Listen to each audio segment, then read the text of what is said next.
También voy a aceptar a las personas que me estaban pidiendo entrar. Ahora sí. Comienzo nuevamente con la presentación.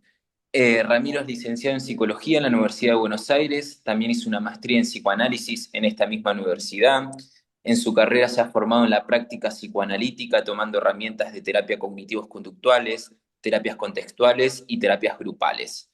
En la actualidad se encuentra formándose de manera continua en distintas prácticas de la psicología clínica, con énfasis en la investigación de la influencia del lenguaje en diversas patologías, entre ellas ataques de ansiedad, depresión crónica, crisis de identidad, crisis existenciales, trastorno bipolar, entre otras. Además, brinda grupos de estudios y clases particulares sobre la enseñanza de Jacques Lacan y trabaja como psicoanalista de manera presencial y virtual.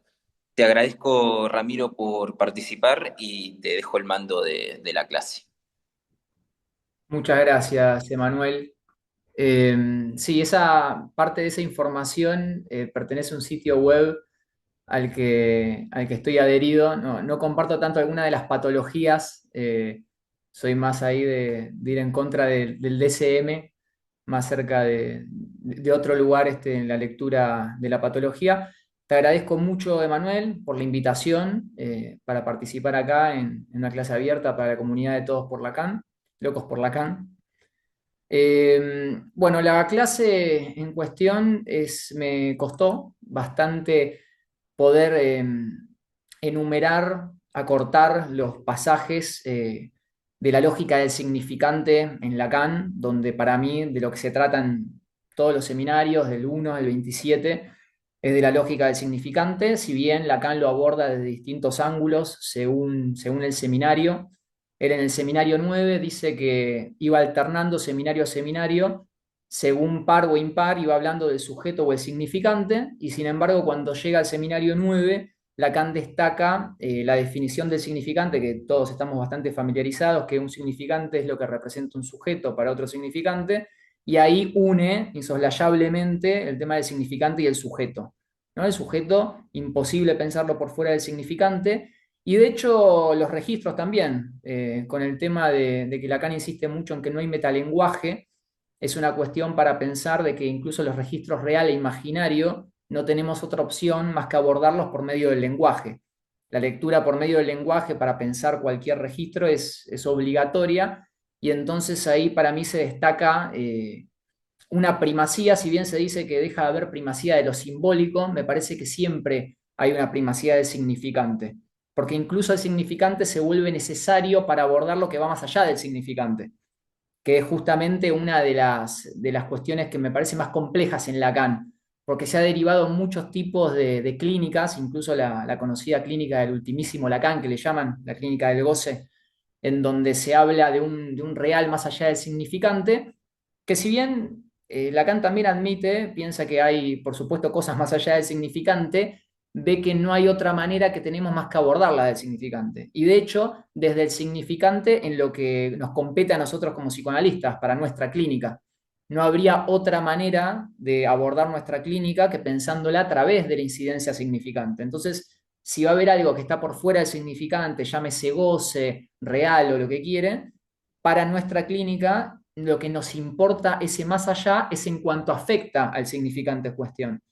Entonces me parecía interesante destacar, ¿no? Esta cuestión de ahondar en esa lógica. Hay muchísimas maneras de dónde tomarlo.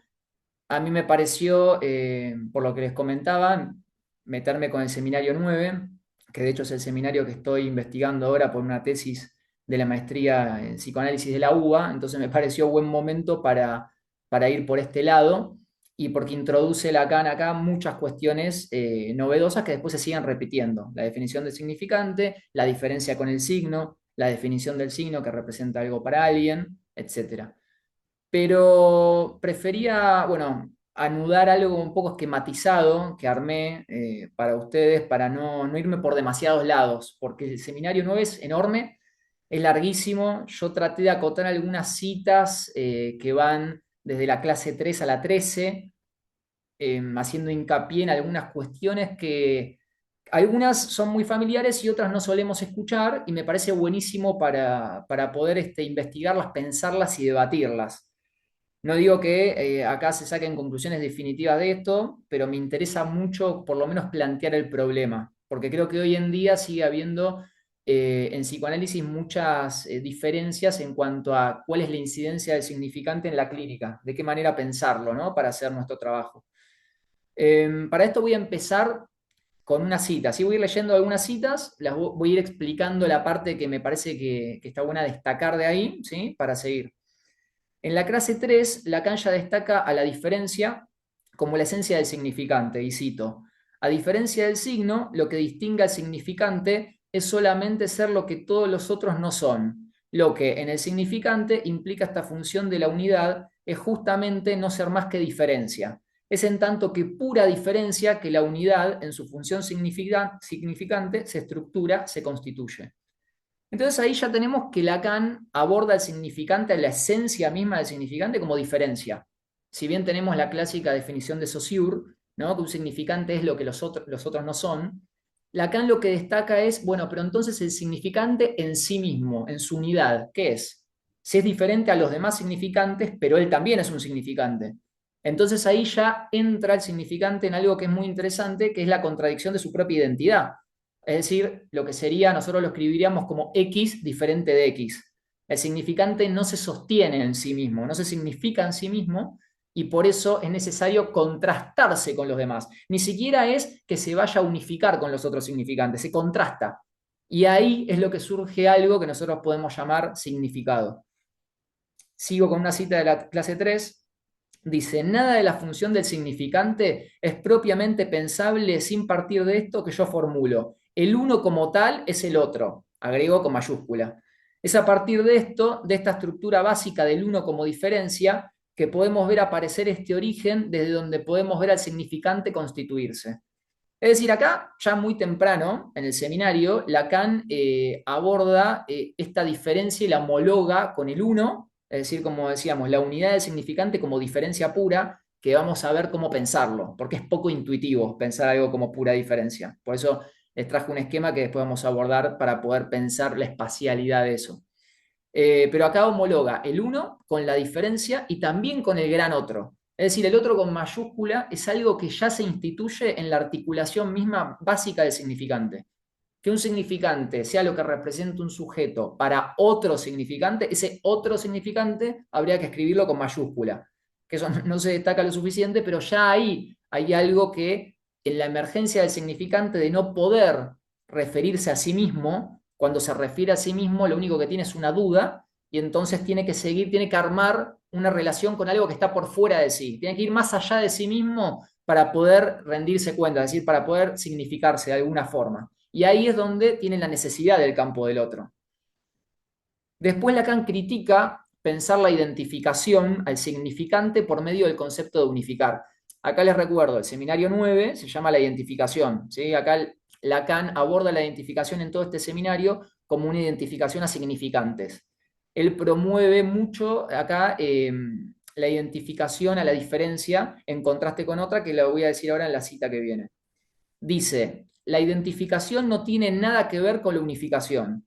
Es solamente al distinguirla de esta que podemos darle no solamente su acento esencial, sino sus funciones y sus variedades. Bueno, en Lacan el concepto de unificar, de fusionarse con el otro, este mito del amor romántico, de hacer de dos uno, lo de la media naranja, es constantemente criticado. En varias ocasiones Lacan dice que le parece una tontería, que nunca se vio en ningún lugar que dos cuerpos se puedan fusionar, por más que se abracen fuerte, dice. Sigo con la cita. No, perdón, voy a seguir con lo mío. Y no solamente es criticado, sino que también es propuesto como una amenaza al psicoanálisis. ¿Sí? Lacan lo propone como que el psicoanálisis va contra esta amenaza de unificación. Amenaza de lo real por ser el registro que tiende a eliminar la falta, es decir, la diferencia. Acá pongo que en mi opinión, en Lacan se lee que el amor, en su vertiente más extrema, idealista o ingenua, implica eliminar la singularidad del sujeto, ya que sería lo que tiende a una simetría absoluta. Esto lo voy a explicar un poco mejor. El tema de la diferencia absoluta que destaca muchísimo como núcleo del significante, lo podemos pensar como lo singular, es decir, lo que no tiene comparación con nada. Lo absolutamente singular, la única manera de sostenerlo, en Lacan al menos, es la diferencia. Tiene que ser una diferencia absoluta que no se compare con nada ni con sí mismo como para poder sostener esa singularidad. Y Lacan parece que va en contra de esta tendencia que él lo ve en el registro de lo real para unificar, porque en lo real justamente, aparte que él lo llega a definir como lo imposible de simbolizar, de que haya algo simbólico ahí, lo ve como, es una de las definiciones que más me gusta, esta está, si no me equivoco, esa definición está en el seminario 16, donde Lacan habla de lo real como la falta de la falta, porque el registro que introduce la falta es lo simbólico, es decir, mediante la diferencia, lo que introduce el significante cuando se refiere a sí mismo y no se puede cerrar sobre sí mismo, no se puede responder nada a sí mismo y necesita un otro, ahí lo que se instala es la falta de identidad, la falta de sí mismo. El sujeto es una víctima del significante en tema de que uno no tiene respuesta a la propia identidad. La identidad se presenta como pregunta por ser víctima del significante y entonces se crea esta necesidad del otro. Pero en esta necesidad del otro no termina de haber unidad y Lacan lo que dice es que en el registro de lo real, lo que se lee, como les decía antes, no hay un real puro para nosotros. Es decir, si hay un real más allá del significante, no lo podemos igual abordar si no es por medio del significante. Entonces, ¿cómo leemos a lo real? Lo tenemos que leer por medio de lo simbólico, es decir, por medio de la falta. Y lo que nos queda ahí es que lo real sería la falta de la falta, que es donde hay angustia. Nosotros vemos que la angustia, Lacan insiste en que es un, efecto de un afecto de lo real, pero que es justamente cuando viene cuando hay una tendencia a correr la falta de cuestión, una tendencia a correr lo simbólico, es decir, la singularidad. Después sigue esta cuestión, en la clase 4 distingue dos tipos de diferencias, la diferencia cualitativa y la diferencia cuantitativa. Y cito, no es simplemente porque Laplanche tiene los cabellos así y que yo los tengo asá y que él tiene los ojos de cierta manera y que no tiene completamente la misma sonrisa que él es diferente. La cuestión no está suficientemente resuelta en lo real. El significante es el que decide, es él el que introduce la diferencia como tal en lo real. Y justamente en la medida en que de lo que se trata no es de diferencias cualitativas. ¿Sí? Hay que resaltar que introducir la diferencia en lo real implica introducir la falta, de nuevo, en un registro que no le falta nada. Lo real es un registro que es lo que es en sí, pero porque no le falta nada en el sentido que no se cuestiona nada. Porque la falta es en parte una opinión, es una observación que viene de dónde. No hay falta si no hay por esta incidencia significante y esta falta de identidad, que justamente lo real no se lo cuestiona, no está el significante involucrado en eso, y entonces la falta viene necesariamente de lo real, digo, de lo simbólico, lo que introduce todo el drama humano en esa cuestión. Entonces, acá Lacan destaca que la diferencia cualitativa vendría a ser una diferencia, si quieren, de carácter estético, que no es lo que le importa al significante, porque el significante recién dijo que es una diferencia absoluta que tiene que ver con la diferencia cuantitativa, ¿sí? Con N. La diferencia cuantitativa para Lacan es lo que muestra esta diferencia de lo singular. No hay nada propiamente singular, sino es por medio de lo cuantitativo. ¿Pero por qué? Porque lo cualitativo es lo pueden pensar como toda diferencia espacial, si quieren, o una diferencia estética. ¿Sí? Malo, lindo, bueno, feo, incluso diferencias morales, ¿no? Por eso digo malo, bueno. Todas esas cuestiones son diferencias de índole cualitativo, son diferencias comparativas. En lo cualitativo vale comparar. En lo singular, en esta diferencia cuantitativa como diferencia absoluta, no vale comparación alguna. No es que uno es singular porque es diferente que lo demás, porque soy más alto, más bajo, mi personalidad es única. Uno es singular porque ocupa un lugar que no puede ocupar otro cuerpo a la vez. En este caso, a nivel significante, también va la metáfora del lugar, está bien puesta también. Y entonces eso hace que uno sea completamente diferente. Pero para ser completamente diferente y no ser comparable con nada, también es necesario ver que esa diferencia tan grande nace de la diferencia con uno mismo en el significante, que en sí mismo tampoco significa nada. Entonces, esa es la diferencia radical de la que habla Lacan, que se diferencia de todo lo que es comparativo. Si quieren, otra manera buena de verlo es lo particular. Lo particular justamente es lo que es comparable. Para eso hay una cita de Kant que me parece muy buena. Es de Fundamentación de la Metafísica de las Costumbres. Kant dice, aquello que tiene precio puede ser sustituido por algo equivalente. En cambio, lo que se halla por encima de todo precio y por tanto no admite nada equivalente, eso tiene una dignidad. Kant obviamente lo hace más romántico, ¿no? Romantiza la cuestión, lo idealiza un poco. No se trata necesariamente de eso para nosotros, pero sí me parece interesante que le diga dignidad al lugar de lo singular, y que compara lo mercantil con lo comparable, ¿no? Yo tengo una campera, sale, no sé, 80.000 pesos. En ese intercambio, yo estoy homologando la campera con los 80.000 pesos. Estoy haciendo una semejanza. Entonces se hace el intercambio. Cualquier cosa particular o cualitativa tiene la cualidad de ser intercambiable, comparable, que no es algo negativo. Esto es importante decir, no es que estemos en contra de que exista ese terreno, pero es muy importante diferenciarlo para entender la naturaleza del significante de pura diferencia. Y que vamos a ver que el deseo se sostiene necesariamente de esa diferencia. El problema no es que haya esta cuestión, esta tendencia a lo comparativo o del amor, que en Lacan de nuevo el amor va a esa tendencia a lo comparativo, sino más bien el tema de que si eso en ciertos extremos, que vamos a ver cuándo, después Lacan da una definición de neurosis donde lo podemos abordar mejor, cuando se va para un extremo, se necesita para sostener un ideal tan absoluto de esa calidad cualitativa, de esa diferencia cualitativa, se necesita correr a la diferencia cuantitativa, que es la diferencia que sostiene lo singular. Es decir, es necesario reprimir un significante, es decir, la diferencia. Y por lo tanto el deseo, que de nuevo ya vamos a ver cómo se sostiene nada más en la diferencia. Y ahí Lacan hace una diferencia enorme entre deseo y amor.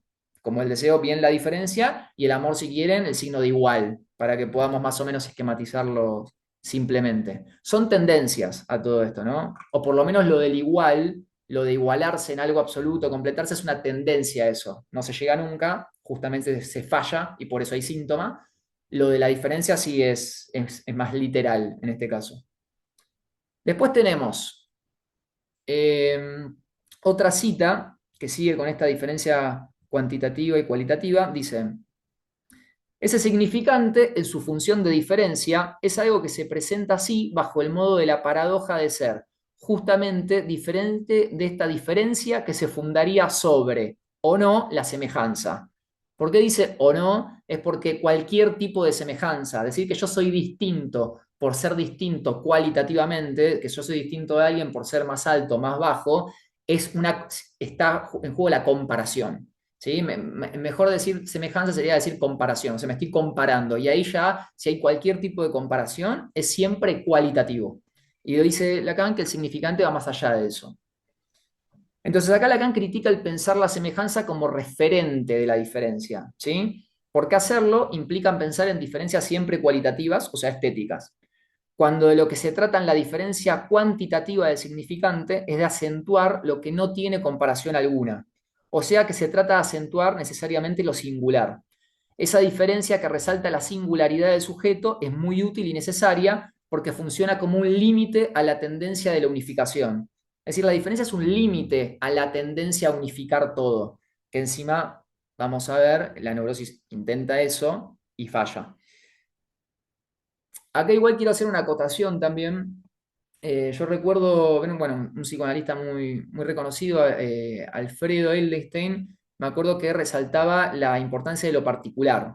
Yo estoy de acuerdo con eso porque cuando uno trabaja en análisis y quiere que surja algo de la verdad particular del sujeto, pero lo que eso hace, que la verdad particular del sujeto pueda llegar a extinguir un síntoma, es porque atrás de esa particularidad se sostiene en esta diferencia cuantitativa de la que estamos hablando, ¿sí?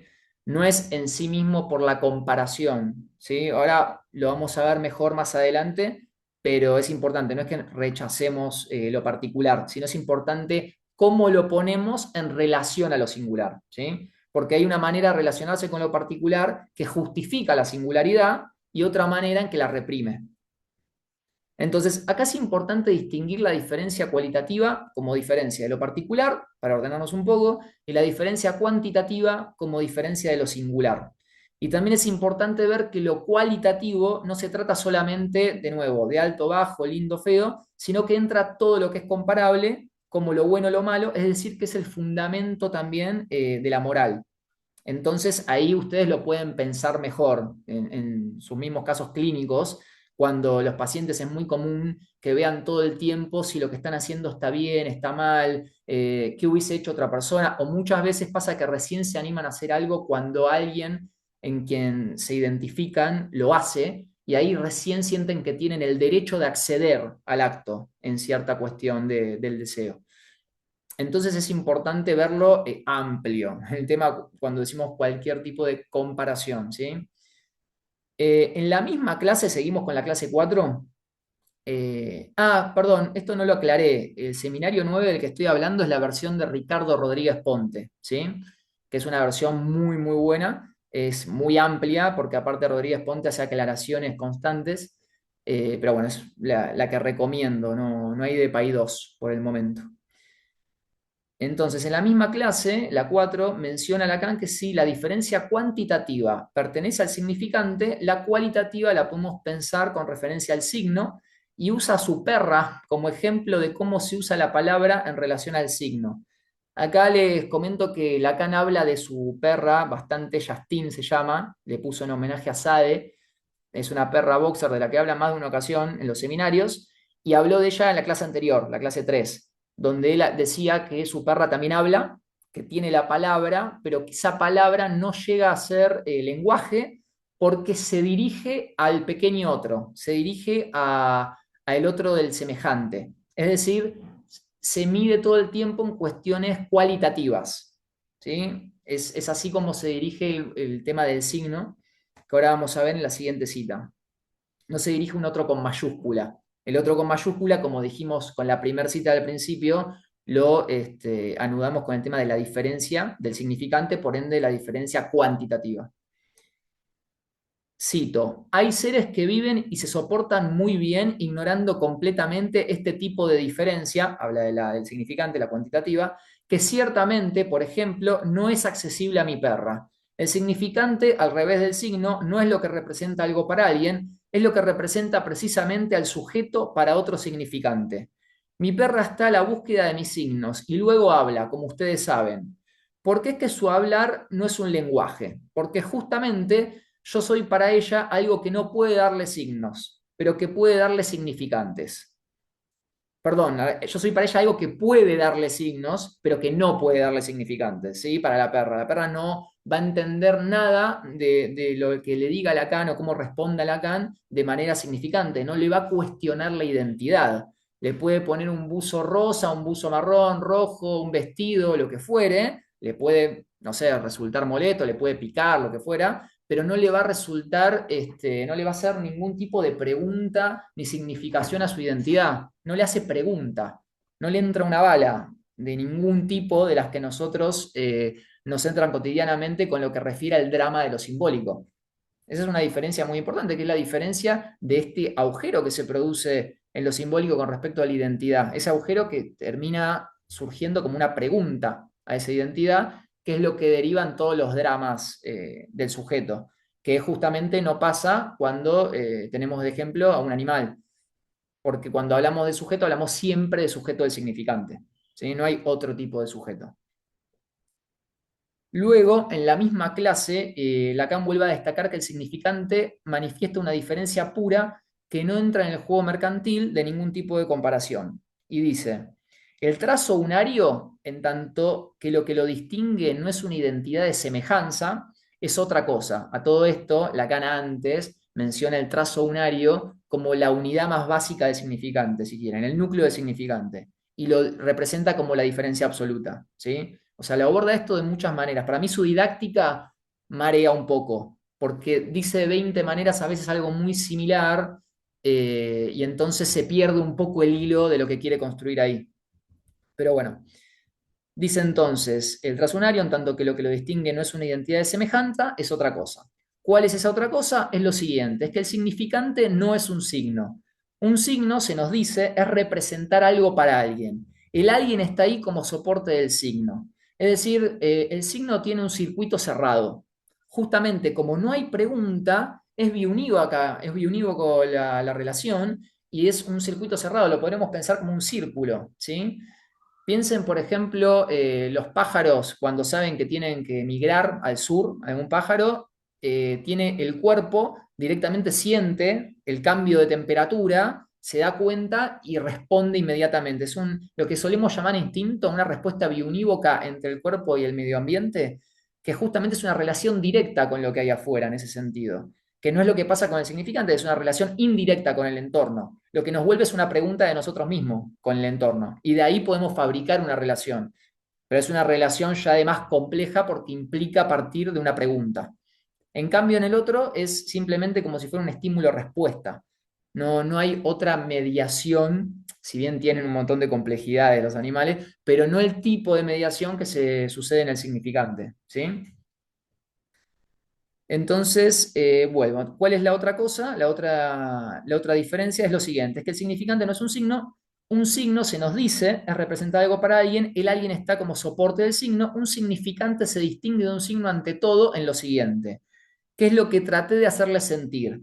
Esto es que los significantes no manifiestan ante todo más que la presencia de la diferencia como tal y ninguna otra cosa, ¿sí? Entonces, de nuevo, yo sé que lo dice muchas veces, pero me interesa cómo lo repite ahora en contraste claro con el signo. Y que eso es lo que lo diferencia. En el signo no hay esa diferencia porque hay un circuito que se cierra. La igualdad de esa se cierra en el signo. Esta diferencia que introduce el significante implica necesariamente, como les decía, una falta de identidad. Hace que la identidad se presente como pregunta que el significante solo, cuando está aislado, no puede responder. Entonces el psicoanálisis interpreta que la pregunta por el quién soy, que podríamos decir que es la que tiene el significante, el sujeto del significante, implica en realidad una pregunta por el deseo y la transforma, desde el psicoanálisis vemos esa pregunta por la identidad en una pregunta por el deseo, el quién soy, lo podemos pensar como un qué quiero, pero como uno mismo justamente se lo pregunta a partir del significante, y el significante no puede responder eso por sí mismo, no lo puede responder solo, porque no tiene sí mismo, tiene un agujero en donde habría sí mismo, se termina dirigiendo a otro, de nuevo, otro con mayúscula, a otro significante, al que me veo obligado a identificarme por la falta de identidad propia. Entonces se termina demandando a un otro la respuesta por la propia identidad, mediante la pregunta por su deseo. Es decir, la pregunta que me hice a mí por mi deseo no me la puedo responder, va a tener que seguir y ser dirigida a otro. Que sería como preguntarnos por nuestro propio deseo, ya que la respuesta del otro va a darnos algo en donde hacer pie. La identificación con ese otro va a posibilitarnos hacer pie. Es decir, que no vivamos con simplemente pregunta, no es puro agujero y caída de significante. Desde ese agujero empieza el orden. Justamente de la pregunta empieza toda una construcción de cuestiones. Ese es el origen de la cultura, básicamente. No hay cultura si no es por medio del significante. La cultura es hija del significante. Entonces pueden ver así que la simple definición de significante ya pone en juego todo el drama humano de la falta de identidad, la necesidad de identificaciones y el juego de la demanda y el deseo que ahí se forman. ¿Sí? Ahora, para pensar estas cosas, les voy a presentar un esquema del significante a partir de una cita que les quiero leer de la clase 9. Primero les voy a leer la cita y después les muestro el pequeño esquema que es muy simple, pero para pensarlo intuitivamente, porque sé que el tema de la diferencia así a secas es complicado de pensar. Lacan dice lo siguiente, dice, todo lo que les enseño de la estructura del sujeto, tal como tratamos de articularla a partir de esta relación al significante, converge hacia la emergencia de estos momentos de fading, de desaparición, propiamente ligados a esa pulsación en el eclipse de lo que no aparece más que para desaparecer. O sea, cada vez es como lo que dice también del inconsciente, que es pulsátil, que se abre y se cierra, es esto. Es que cada vez que aparece, desaparece a la vez y ahora vamos a ver cómo lo podemos pensar eso y reaparece para desaparecer de nuevo, lo que es la marca del sujeto como tal. Dicho esto, si la huella está borrada, el sujeto rodea su lugar con un círculo, algo que desde entonces le concierne a él. La referencia del sitio donde él ha encontrado la huella y bien, ustedes tienen ahí el nacimiento del significante. O sea, Lacan viene hablando del significante, bueno, desde hace muchísimo, pero en este seminario de la clase 3 ya lo viene ahondando fuerte y recién acá te da una definición. No es que no da definiciones Lacan, Lacan da demasiadas definiciones. Yo me acuerdo que había un profesor que comentaba y decía que en Lacan nunca es concreto, nunca te dice esto es esto, y a mí me pasa al revés. A mí leyendo a Lacan, me pasa que tiene más o menos 40 definiciones por clase, de todos los conceptos más o menos, y sigue así. Entonces a veces también confunde, porque muchas veces no vuelve sobre otra definición o no dice cómo lo relaciona, pero tiene demasiadas definiciones. Son constantes las veces que Lacan dice esto es esto, todo el tiempo. Eh, lo que quiero resaltar de acá, de esta última parte de la cita, cuando dice si la huella está borrada, con huella acá se refiere al signo. Lacan antes de esto mencionaba que a la huella hay que pensarlo como un signo, pero que la huella borrada, o el signo muerto, si prefieren, implica ya el nacimiento del significante. ¿Sí? Algo de borrar la huella, porque la huella ya de por sí es una señal a la que es un estímulo que uno puede responder, esa es la onda del signo. Pero justamente cuando está borrada la huella, cuando hay un interrogante sobre la huella misma, es ahí que tenemos el nacimiento del significante. Y dice que el sujeto, ante ese signo muerto, hace como un círculo, comenta, que ahora lo vamos a ver un poquito mejor. Ahí les voy a mostrar el esquema que lo tengo acá dibujado. Voy a tratar de que lo vean bien, ¿sí? Cualquier cosa me dicen, después me comentan. Voy a acercar un poco ahí la computadora y el pizarrón.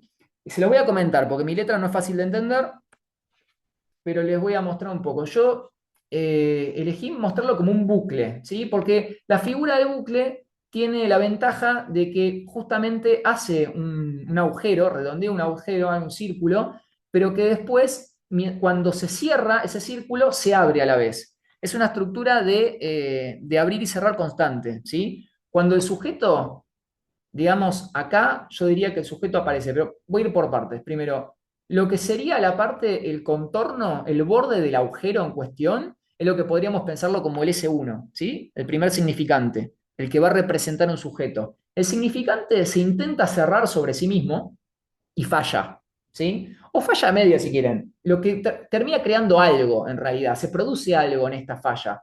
Lo que se produce como efecto de fallar en significarse a sí mismo, de fallar en cerrarse solo el significante, es el sujeto. El sujeto lo podemos pensar como un corte acá, ¿sí? Como la diferencia. Es decir, el significante representa al sujeto como una falta de sí mismo, representa la falta de identidad, que de nuevo la identidad se puede ver como justamente la tautología, por eso el título de la clase a todo esto. Y cuando se intenta cerrar a sí mismo, tiene como efecto de que en el cierre hay otra apertura, es decir, la pregunta sigue, hubo una respuesta, pero la respuesta es insuficiente, es impotente, es decir, hay igualdad en cierto grado, hay amor, hay objeto A, hay un tipo de unificación, pero es una unificación fallida, es una unificación impotente. Esto al neurótico no le gusta nada porque piensa que es un equívoco del lenguaje, piensa que está todo mal, piensa que es un problema que haya un cierre insuficiente, es decir, que la pregunta siga existiendo. Para el neurótico el sujeto es un error del sistema. Está mal que haya pregunta por la identidad no tendría que faltarle algo. Para él habría posibilidad de estar completo, es decir, habría posibilidad de tener una verdad absoluta. Nosotros lo que vemos es que la verdad es particular, porque tiene un trasfondo de singularidad, no de absolutismo, no de universalidad. La particularidad de esta verdad es justamente particular y no universal porque tiene un corte y sigue, es parcial.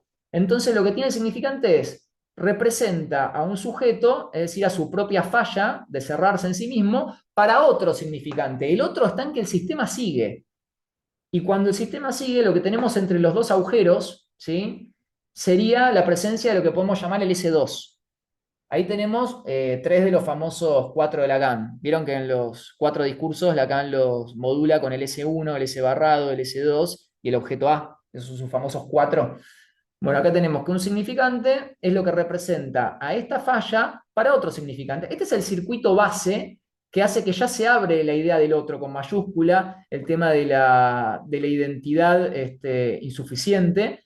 Perdón, yo diría así, el tema de la falta de identidad y el tema de la identificación insuficiente. Es decir, hay identificación a partir de este corte, que es lo que justamente se rodea, pero es insuficiente porque sigue, porque necesitó para esto hacer una referencia a lo que estaba afuera. Necesitó ir afuera de sí mismo el significante. Y ahí tenemos esta complejidad que abre todo el drama, si quieren, significante, ¿sí? Entonces después la cosa sigue, acá escribí lo mismo, para que se vea que en el medio siempre pondríamos el S2, el S1 sería el borde mismo del agujero, adentro del agujero está el objeto A, que de nuevo no se lo toca, no se lo agarra, simplemente se lo bordea y siempre es insuficiente porque siempre hay que seguir. Esta es una estructura de todas maneras no neurótica. Acá el neurótico no está haciendo nada, porque acá se está dejando. Hay una verdad parcial, está todo bien, sigue. Otra verdad parcial, sigue. Y así, el sujeto está obligado a ubicarse constantemente en su propia historia. Es necesario para el sujeto ubicarse. Cuando uno está haciendo un análisis, por lo menos, por supuesto, yo le digo como yo pienso el psicoanálisis, ¿no? Son libres de pensarlo diferente, pero cuando uno está haciendo un análisis, lo que busca es el lugar del sujeto. Es decir, es como si ustedes escribieran una obra de teatro y tienen a unos personajes, a un personaje en una obra de teatro y de repente ponen que al personaje en la calle le regalan un sándwich. Y ustedes ponen cómo va a responder ese personaje. Pongan que era una persona que no conocía. El personaje que es más crédulo, acepta, tiene indiferencia, no le interesa, desconfía, le gusta el gesto, más, menos. ¿Qué quiero decir con esto? Eso depende según la historia del personaje. ¿Quién es el personaje? ¿Cómo va a reaccionar a eso? Tiene que tener una historia. Justamente Lacan en este seminario dice que el obsesivo, por ejemplo, es quien quiere borrar su historia, borrar los anales de su historia. Es decir, no quiere saber nada de sus verdades particulares, porque eso implicaría saber algo de su impotencia. Es impotente. Si todas mis verdades son parciales y no me completan, si yo acepto eso, acepto la impotencia. Que en la histeria se puede pensar que la histeria es más interesante porque sí aceptaría la impotencia, juega con su historia, la pone en juego más directamente, pero intenta resolverla. ¿Sí? El obsesivo lo podemos pensar como alguien que directamente no quiere saber nada, se tapa los ojos. La histeria en eso parecía más valiente, va a su historia, pero intenta resolverla, intenta ver qué verdad de esas puede resolver su identidad y no tener más preguntas, ¿no? Que no hay manera de no tener más preguntas, sería en la muerte supone uno, porque mientras somos sujetos del significante, el juego es ese.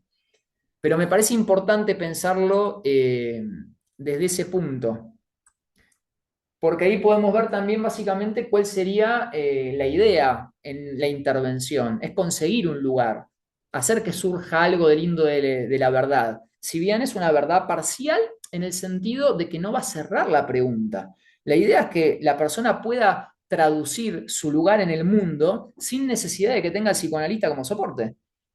De hecho, ¿por qué Lacan dice que el psicoanálisis se trata de abordar el tema del sujeto de la ciencia? ¿Por qué sujeto de la ciencia? Porque antes de eso, el ser humano respondía a cuál era su lugar en el mundo, creyendo en diversas cosas. Iba al oráculo de Delfos, el oráculo de Delfos le decía cualquier cosa, el tipo confiaba en el oráculo de Delfos, confiaba que lo que le decía tenía que ver con él, lo interpretaba de una manera en que él se encontraba en eso, es decir, lo adaptaba a su singularidad, a su lugar, y a partir de eso actuaba. ¿No? Lo que está trabado el neurótico es en actuar. La idea del psicoanálisis es ayudar a vivir encontrando el lugar del sujeto, es decir, que pueda accionar. Después que lo que accione le vaya bien o mal, obviamente esperamos que a uno le vaya bien, pero nosotros no podemos controlar la contingencia de lo que sucede después de una acción, la contingencia cualitativa, si hablaste con tu pareja, si te fue bien en la conversación, si tu jefe le dijiste las cosas y te respondió de una manera que te viene bárbaro, o te echó, lo que fuere. Eso es algo que uno no tiene el control directo, no hay una garantía de cómo salen las cosas en ese sentido. Eso es otro juego. La cuestión es no estar perdido, en tener un lugar para poder accionar, para poder actuar, ¿sí?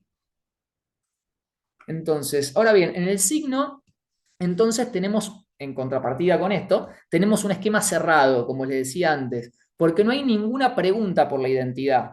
Justamente la perra de Lacan, como les mencionaba, es un lindo ejemplo, no duda de su identidad porque no está atravesada por el significante. Y acá tenemos el esquema de un círculo que acá, bueno, el tema del círculo es más fácil, es un círculo. No hay mucho más que decirles. Yo ahí puse que es la tautología, relación directa entre el signo y alguien, en un ida y vuelta que se cierra, porque no hay pregunta, y logra, si se quiere, en cierto sentido, el sí mismo.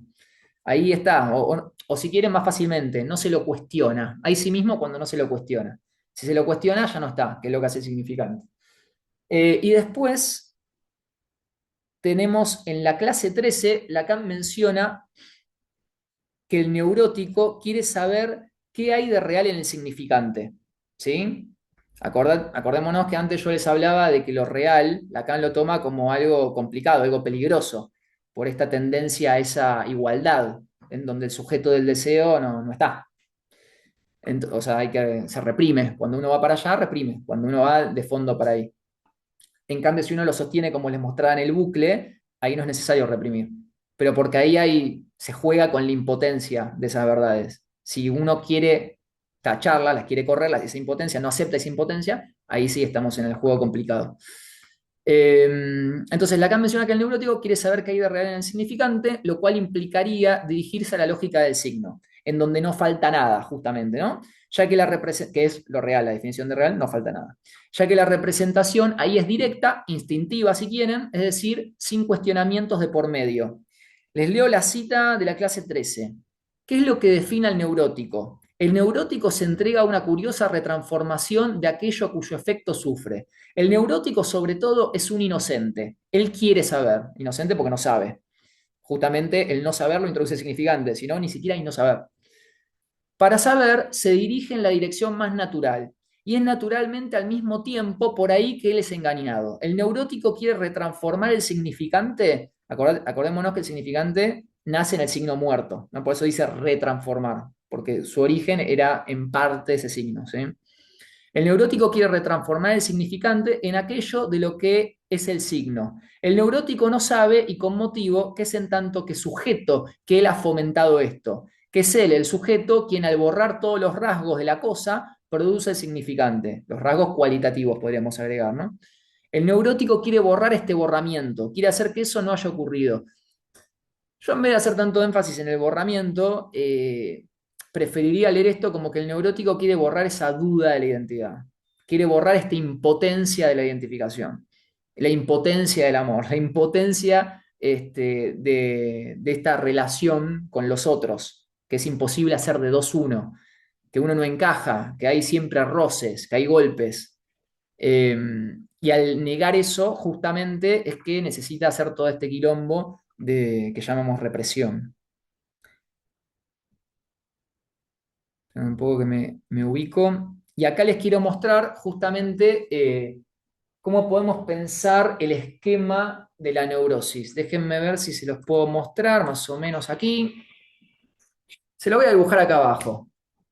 Es muy básico, ¿sí?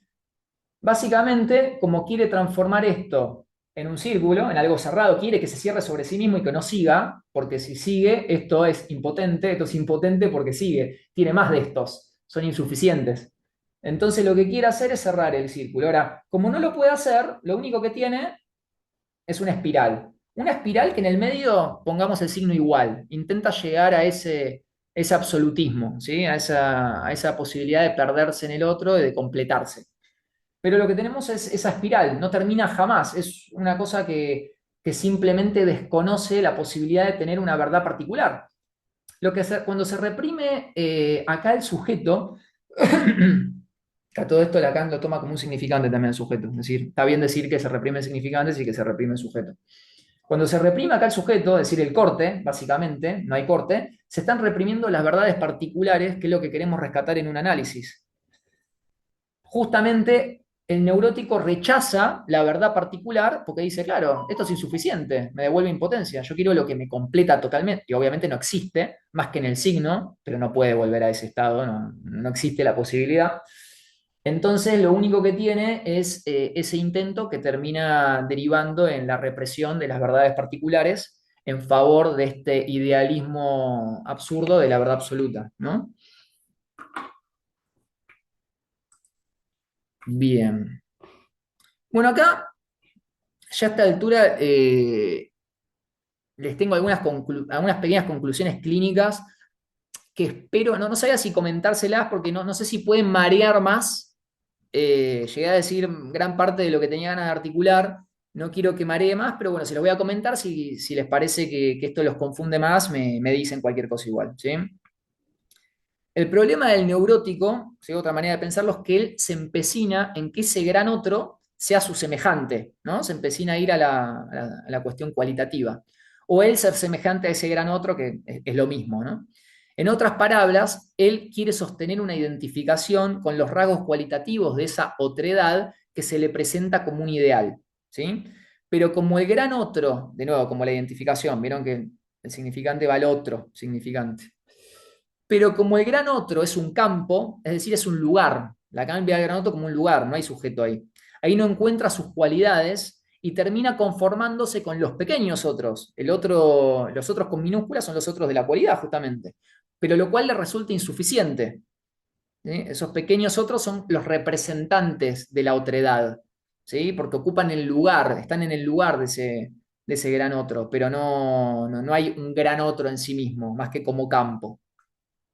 En el seminario 9, de hecho, perdón, una cuestión, cuando Lacan dice sujeto supuesto al saber, que no hay sujeto supuesto al saber, el campo de saber es el del gran otro. Lo que está diciendo es que no hay sujeto del otro, no, el otro no es un sujeto, el otro con mayúscula no es un sujeto.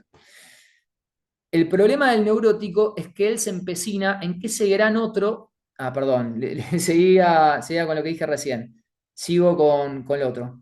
En el seminario 9, Lacan insiste en que en campo de gran otro surge a partir del significante, cuya esencia es esa cosa que llama rasgo o trazo unario, depende de la traducción, ¿sí? El de Ponte está como trazo, pero en general se lo ve como rasgo unario. A ese trazo también lo llama ideal del yo. Y entonces nos queda claro que para Lacan el ideal es algo cuantitativo y no cualitativo, ¿sí? Pero ¿qué significa que sea cuantitativo? Significa que la única manera no neurótica de relación con el ideal es que él sea un ideal de pura diferencia. Es decir, que el ideal sea ser diferente a todo lo demás, algo singular, lo cual es justamente la lógica del deseo, ¿sí? El cual funciona como un límite que diferencia un lugar de los demás.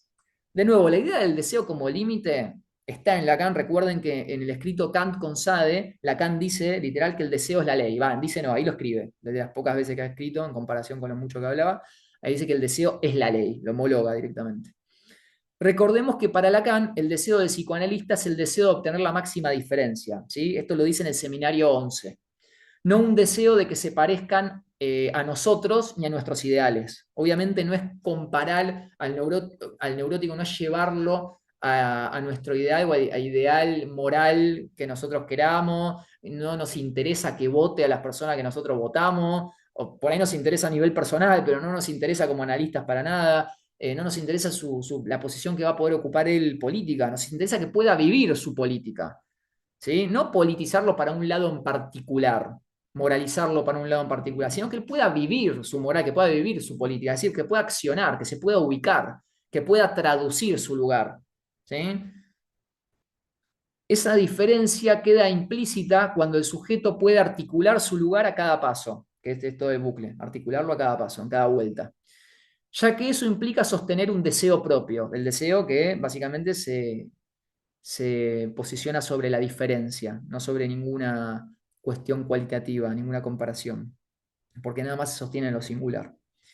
Dicho en palabras más simples, el neurótico quiere ser idéntico al gran otro. Esto es algo también que dice Lacan cuando dice que la neurosis es una perversión fallida, diciendo que el perverso imita al gran otro, igual lo imita, no es que llega a ser el gran otro, porque el gran otro es un lugar, no puedes disfrazarte de lugar. Pero imita esta idea del gran otro, el perverso, se engaña de esa manera. Lacan dice que es uno de los máximos engañados. Y cuando habla del neurótico como una perversión fallida, porque el neurótico intenta ser idéntico a este gran otro, a su manera, ¿no? Una manera distinta a la perversa, claramente. Lo cual implica compararse con los pequeños otros, como decíamos antes, es decir, con los semejantes, que es donde tenemos lo cualitativo, que él sienta que representan su ideal a nivel cualitativo, mientras que nosotros, los psicoanalistas, queremos destacar su lugar de diferencia absoluta con esos otros. Eso es lo que significa atravesar el fantasma, ¿sí? Es como podemos pensar el atravesar el fantasma. Vieron que el fantasma está el sujeto en relación a ese objeto A. Esa es la famosa desidentificación con el objeto que busca promover el análisis. Desidentificarse de ese objeto, es decir, marcar esa diferencia con lo cualitativo de ese objeto. Esto equivale a identificarse al gran otro en su esencia, ¿sí? Es decir, en el rasgo unario, en la diferencia absoluta. Recordemos desde el principio que Lacan justamente pone ese gran otro en el lugar de la diferencia, porque es ahí que nace. porque es justamente cuando les mostraba que se cierra, ¿no?, el bucle, que ahí nace el gran otro, pero con ese cierre y apertura, o sea, con esa continuidad, ¿sí? El significante no es nada más el cierre de un bucle, es el cierre y la continuidad, cierre y apertura a la vez, ¿sí? Esto equivale a identificarse al gran otro en su esencia, es decir, el rasgo unario, la diferencia absoluta. Diferencia cuantitativa, que es el punto del que dependen todos nuestros vínculos cualitativos. ¿Sí? Acá hago una aclaración, que no se trata de eliminar a lo cualitativo, es algo que les decía antes. De hecho, hay que admitir que cada vuelta de bucle justamente gira alrededor de lo cualitativo, porque se le da vuelta al objeto A, que es una referencia del semejante, y porque se busca una verdad particular. ¿Sí? Pero lo que está oculto en esta operación es que las vueltas en cuestión se sostienen por la diferencia cuantitativa del corte. Justamente queremos que el neurótico sienta que cada verdad particular que surge tiene que ver con su lugar singular, es decir, separado de gran otro. Es decir, tengo derecho a vivir, a actuar, porque estoy parado en un lugar claro, tengo derecho a posicionarme. Se intenta que acepte la impotencia del amor, impotencia de lo cualitativo, la imposibilidad de hacer de dos uno, hacer de dos uno claramente la relación sexual. ¿Sí? Hay una imposibilidad de eso. Cada vez que escribí igual, piénselo como en Lacan sería lograr la relación sexual, esa fusión con el otro que no se puede lograr. Imposibilidad entonces de hacer de dos uno, es decir, aceptar que no va a pasar eso, es decir, la imposibilidad de la tautología. ¿Sí? Este intento de tautología es un intento de volver al signo. O sea, el neurótico intenta lograr la tautología, pero justamente la característica principal del significante es que manda a la mierda la tautología, de entrada. Es justamente lo que mata la tautología, mata el signo. Y de ahí es donde nace. Y nosotros somos sujetos del significante, no de otra cosa. Para mí, de hecho, el estudio del significante debería existir en toda palabra, en toda terapia de palabra. ¿No? Hay muchas terapias en TCC, hay algunas ramas que estudian el lenguaje, pero lo estudian desde el lado, a mi entender, hasta donde he investigado hasta ahora, ingenuos. He investigado, ¿no? Porque es interesante ver también lo que otras disciplinas hacen con la terapia de palabras. Muy interesante eso, ver distintos psicoanalistas lo que proponen, distintas orientaciones, distintas terapéuticas, qué hacen con la palabra, qué supuestos están operando ahí. Eso es muy interesante. Y nosotros los psicoanalistas me parece que lo que puede llegar a particularizar nuestro lugar muy bien es la lógica del significante. Leerlo desde ahí, leer desde ahí incluso lo que pasa en otras clínicas, pero desde esa lógica, para ver qué están haciendo con eso. ¿No? Porque muchas veces creo que hay algo que se puede aportar con esto. Todo esto implica, al menos en Lacan, diferenciar bien entre amor y deseo. De nuevo, yo les pongo el deseo en la diferencia, el símbolo de diferencia, si quieren, homologuémoslo a deseo. Y el tema del amor, homologuémoslo al signo igual, que de nuevo puede ser un problema si se trata de mantenerlo en una tautología. ¿Sí? Ahora, si lo encerramos a ese igual como en bucle, se sostiene, no pasa nada. Bueno, esta diferencia entre amor y deseo, Lacan la destaca en la clase 10, ¿sí? Y les comparto esta cita. Dice lo siguiente: el sujeto del que se trata, aquel cuya huella seguimos, es el sujeto del deseo. Entre signos de admiración dice, y no el sujeto del amor. Por la simple razón de que uno no es sujeto del amor. Uno es habitualmente, uno es normalmente su víctima. Es completamente diferente. En otros términos, el amor es una fuerza natural. Sigue diciendo otras cosas que van a esto que les voy a comentar. Cuando Lacan dice que el amor es una fuerza natural, se refiere a que es una fuerza de lo real. Al amor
Hola Ramiro, ¿estás?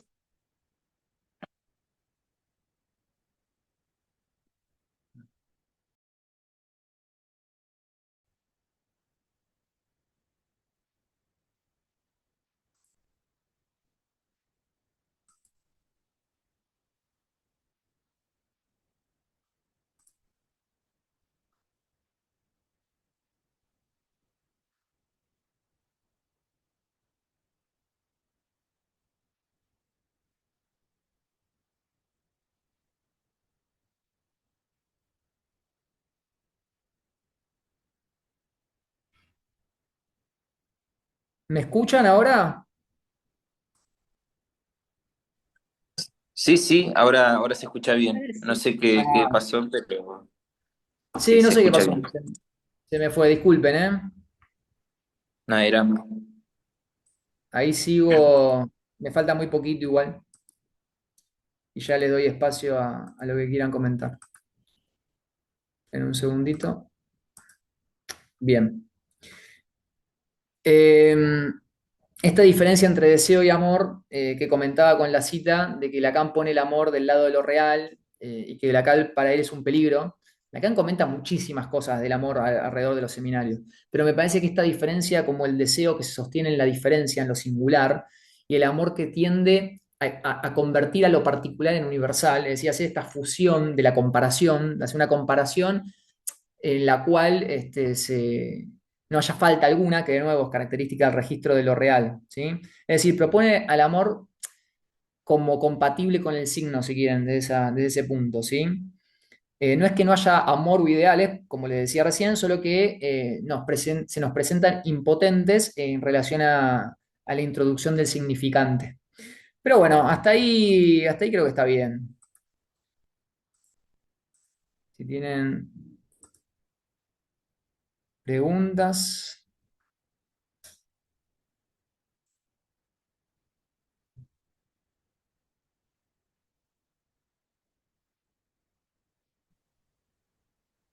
Abrimos el espacio de preguntas. Si alguien quiere consultar algo, que lo escriba en el chat o directamente que abra el micrófono.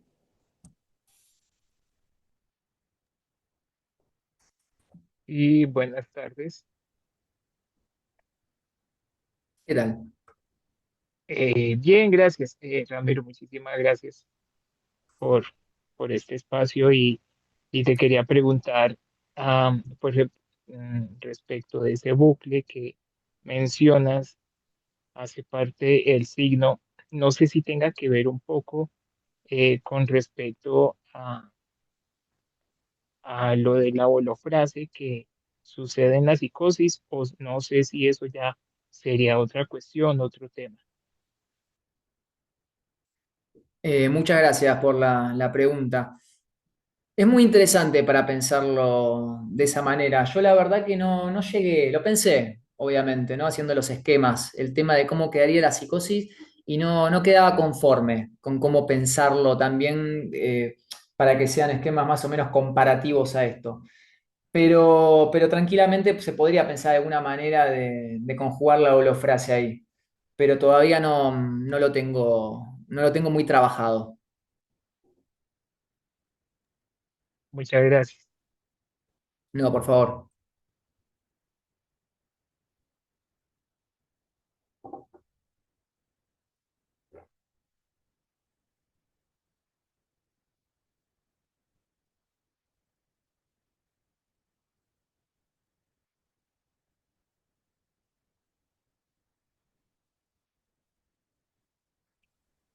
Ahí en el chat, Gabriela te agradece, Ramiro, por la exposición.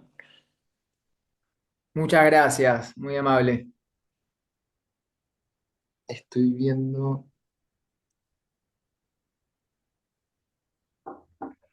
Muchas gracias, Cris, también. Un tema que marea bastante. Quedé mareado también para poder ordenarlo más que nada. Hola, ¿cómo estás? ¿Qué tal? Bueno, muchas gracias por la presentación. Sí, quedé un poco mareada, pero tengo una pregunta. En lo que tú dices de la huella borrada, ¿eso estaría como relacionada con el goce? La huella borrada, sí. Es decir, el tema del goce, que es una relación de lo simbólico con lo real, es justamente la parte que queda más allá del significante. El goce lo podemos ver como lo que está necesariamente más allá del significante, y justamente Lacan dice que el goce es lo que no sirve para nada, porque ahí podemos hacer una triple diferencia: amor, deseo, goce, en donde justamente la diferencia que hacía recién entre deseo y amor, podemos meterlo de nuevo en lo real, pusimos el amor, ahí podemos meter también el goce. Entonces sí, sí, podríamos verlo como parte del signo. Hay algo del goce que lo mata, el significante, y lo que aparece es ese residuo en la repetición, de que hay goce, pero de una forma parcial. De nuevo, hay impotencia de goce, si se quieren, también, en cada vuelta. Impotencia del amor sería impotencia de goce también, sí.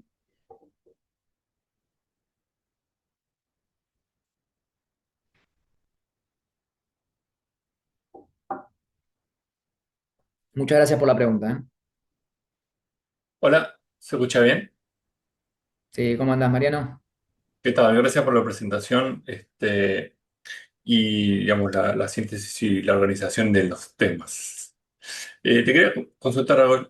Hace poco estaba leyendo, ahora no me acuerdo dónde, que Lacan hacía cierta conexión directa entre el signo y amor. Digamos, como que hablaban esos términos para evitar justamente la idea del amor romántico, y de las novelas, ¿no?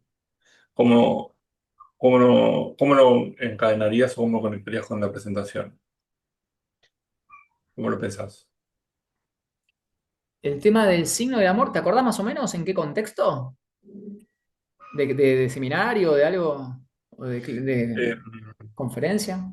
Me parece que el seminario 20, Mm. Oh, se mete con el goce. porque más que nada porque me pareció que lo rodeabas un poco el tema con la posibilidad de conectar con el discurso, digamos, ya digamos en la fase ya más armada, ¿no? No tanto lógica, formal, La parte discursiva del amor, decís. digamos, como que incluso con lo que decías recién de amor, deseo y goce, ¿no? Sí. Que podría ser signo objeto A real, Mm. Sí, ¿no? podría ser una manera de anudarlo. O sea, sirve para pensarlo también. Yo la verdad que no lo introduje por ese lado, todavía no lo he Claro. pensado por ahí.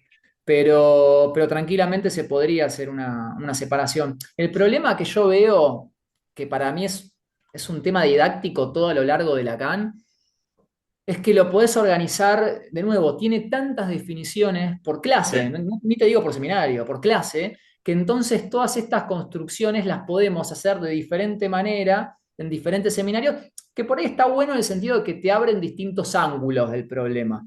Pero a veces a mí me suena medio apabullante la cantidad de definiciones y que vuelve a algunas pocas, y cuando las repite las dice de otra manera, entonces creo que confunde un poco. Yo me ordené este sentido para hacer una generalidad de la lógica para mí que va planteando alrededor de los seminarios con estos temas. Pero sí, podría hacerse una articulación desde ese lado también, sería válido. claro. Gracias, Mariano. A vos, por favor.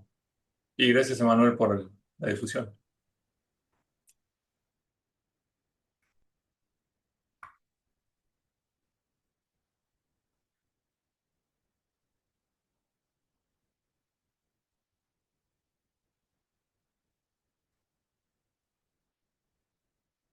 Hay que abrir el canal Todos por Lacan también. Ahí veo que hay una Próximamente. pregunta en el chat, recién lo abrí, estoy medio malo con esto del Zoom, de cómo el significante mata el signo. Es una buena pregunta. El significante ya en su surgimiento implica la muerte del signo. Para Lacan no hay, aparentemente, no hay un origen. Lacan dice que él renuncia a hacerse preguntas por el origen, pero al mismo tiempo es cierto que dice que nace cuando se muere un signo, pero no se puede determinar, me parece, con precisión que haya un momento o una acción, porque vieron que de hecho Lacan dice que el sujeto nace ya en un mundo discursivo. Y en algún lado de ese mundo se empieza a instalar el tema del significante. Es decir, el signo ya está perdido de entrada en ese mundo. Y no creo que sea, creo que marea más que nada tratar de precisar ahí el origen de la cuestión. Pero que está puesto en marcha, está puesto en marcha.